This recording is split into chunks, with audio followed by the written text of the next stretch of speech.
తీసుకెళ్ళి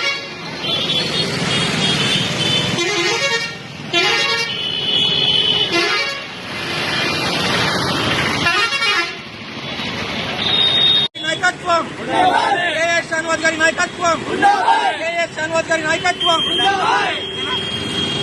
మన ఆంధ్రప్రదేశ్ పిసిసి అధ్యక్షురాలు గౌరవనీయులైన షర్మిలా గారి ఆదేశాల మేరకు కదిరి ఇన్ఛార్జ్ కేఎస్ షానవాజ్ అన్న గారి ఆదేశాల మేరకు ఆయన ఆధ్వర్యంలో ఈరోజు శ్రీ బాబాసాహెబ్ అంబేద్కర్ నిండు సభలో అవమానం జరిగింది.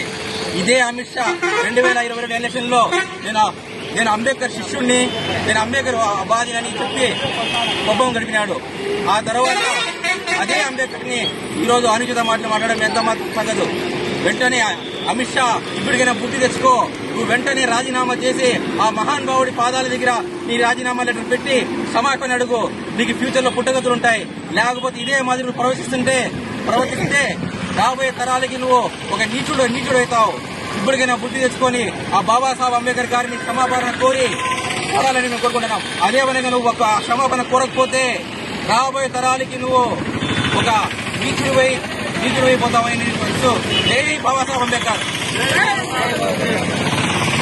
ఈరోజు కదిరి ఇన్ఛార్జ్ షానవాజ్ ఉన్న ఆదేశాల మేరకు అమిత్ షా పార్లమెంట్లో మాట్లాడిన బాబాసాహెబ్ అంబేద్కర్ గురించి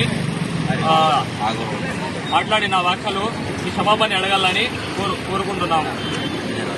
వెంటనే రాజీనామా చేయాలని కోరుతాను. నాకు వచ్చేది నాకు వేరే